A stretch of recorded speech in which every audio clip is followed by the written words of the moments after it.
Ladies and gentlemen, welcome back to another tutorial with yours truly, Key Orion, the man who is obsessed with making great music. And today, I'm feeling a little bit rainy here in Medellin, so I want to make some lo-fi hip-hop for y'all. Let's jump into it. All right, y'all, so the first thing is first when it comes to lo-fi, it comes to melody. So this is how I would normally start my project, is come in here, get these chords. This is what the chords sound like. Real sad boy. So this is what we're gonna do here. We're gonna reverse these and see how it goes.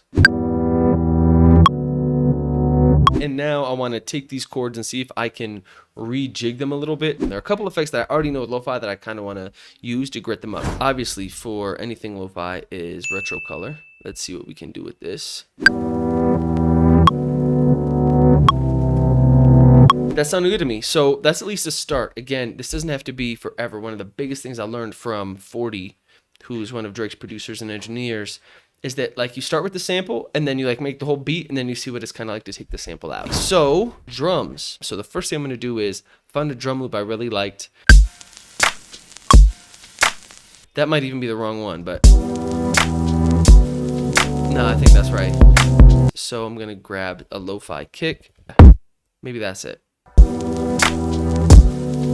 So keeping it moving. Next is that clap thing. Yeah, that's good. That's a good. And then once we have that down, I'll start going and kind of like reworking stuff. But we kind of have this like cool little scratch. And now I'll add some other lo-fi percussion elements. All right, y'all. So I found some different hi-hat patterns. I like the ambient vibes of this one.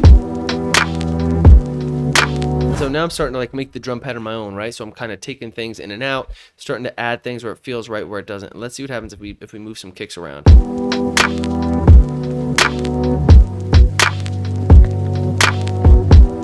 There it is. Less can be more. That's a big lesson in life. I'm also going to start kind of panning things and making things start fit into place a little bit. So this is another hi-hat pattern I found that I liked. So I'm going to steal that part too.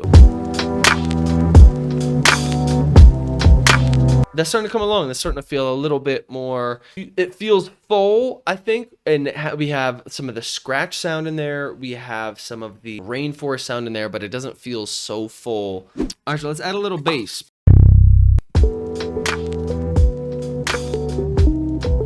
Something simple just to kind of get the notes in. And so our bass notes here are obviously following our hi-hats. Cool. Gonna keep rocking and rolling with this and add some textures. One of my favorite ways to add texture to a beat is through vocal textures. These are vocals that I find, to me, they're one of my favorite tools to use. So I'm gonna show you some of the sauce. But first thing we're gonna do is, because I want this to be a bit of a longer bar, I wanna make sure that we can use this entire second half of the melody that we created when we first started.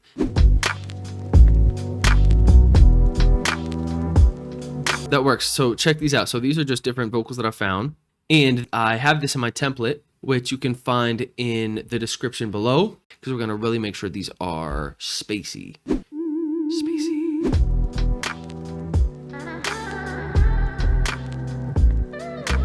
I'm going to duplicate that so that way I still have all the effects on this, but I'm going to bring in some of these other vocal chops that we had. All right, y'all, so let's mix this down. I'm gonna show you how I get my mixes on with lo-fi, and a couple things to keep in mind before we jump into this. One, it's lo-fi. So you wanna grit it up. I want it to feel like it's being played off of an old record. I mix from the most important elements first. First thing I'm gonna do is clean up the mix, make sure that everything is labeled correctly. Just like I said, first thing to me is my kick and my bass. Cool, is it perfect? No, but it's close enough. Another thing I'm gonna do is I'm going to add a lot of sidechain compression. So now I'm going to add my mastering chain. This is a Pro Q2. I'm not going to jump into this too much. Yeah, EQ it a little bit. And then this is a FabFilter Saturn, which is just a distortion plugin. And pretty much what I'm doing is I'm adding a bit of distortion to the top. And then I'm going to just add a compressor and clipper to get a lot of my volume. And then I'm going to come back and kind of tweak things a little bit. All right, so when it comes to tracking beats out, it's really simple. Making a full beat out of your idea, or simply bringing in and out the same elements you've already made at different times, period. I'm going to take it and I'm going to join these clips. I'm going to consolidate all the clips to make it easier to work with them.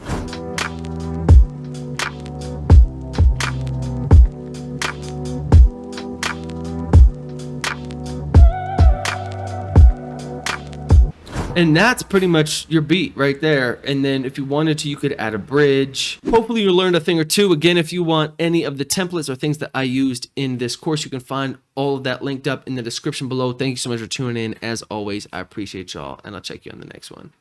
Peace.